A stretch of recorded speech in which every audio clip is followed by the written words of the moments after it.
সম্প্রতি জোয়ারের পানিতে বেড়িবাঁধ ভেঙে প্লাবিত হয়েছে পটুয়াখালীর ইন্দ্রাকপুর এলাকার বেশ কয়েকটি গ্রাম। রাস্তাঘাট তলিয়ে ঘরবাড়িতেও ঢুকেছে পানি। ভেসে গেছে মাছের ঘের, ফসলি জমি নষ্ট হয়েছে, আমনের বীজতলা, ডুবে গেছে সবজির ক্ষেত। পানির তোড়ে ক্ষতিগ্রস্ত হয়েছে চলাচলের রাস্তা। আসুক পানি উঠে গেছে, সরাইতে পারি নেই। হ্যাঁ, সব বীজ যে নষ্ট হয়ে গেছে। হ্যাঁ, আবার এই বীজ করছি না, ধানের বীজ, হ্যাঁ বীজের পানি হয়ে গেছে ইয়মান।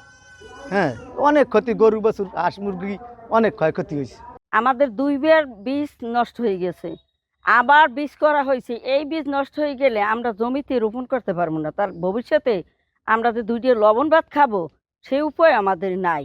25-30 বছর ধরে আমরা এই দুর্ভোগে ভোগ করতেছি এবং কোনো প্রশাসন আইয়া, কোনো চেয়ারম্যান মেম্বার ওই আইয়া 3 দিনের জন্য, এখন বর্ষার সময় যদি ভেরিবাঁধ বাঁধে, এই ভেরিবাঁধ টেকবে কতক্ষণ? জোর হইলে 7-8 দিন, আবার যেয়ে হয়ে যায়। পটুয়াখালীর লোহালিয়া ইউনিয়নে এ ভাঙন নতুন নয়। গত 2 দশকেরও বেশি সময় ধরে নদী ভাঙন হচ্ছে। স্থানীয়রা বলছেন, স্থায়ী বাঁধ তৈরি করা হয়নি, বছরের পর বছর মাটির বাঁধ দেয়া হয়েছে। এভাবে বাঁধ তৈরি করায় সরকারি অর্থ অপচয়ই হয়েছে। স্যাটেলাইট ইমেজ বিশ্লেষণ করে দেখা যায়, লোহালিয়া ও লাউকাঠি নদীর 3 মোহনা হওয়ায় গত 2 দশকে এই এলাকার বড় একটা অংশ নদীগর্ভে বিলীন হয়েছে।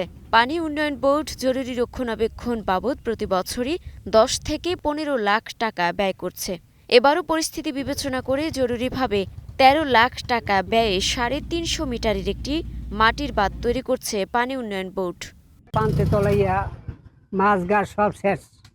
এখন যে কায়দায় বানতে আছে অতে কাম হইবে না, যদি পাইলিং করিয়া না দেয়, দীর্ঘস্থায়ী না করলে আমাদের এই ভোগান্তি সামনের দিকে আরো থাকবে।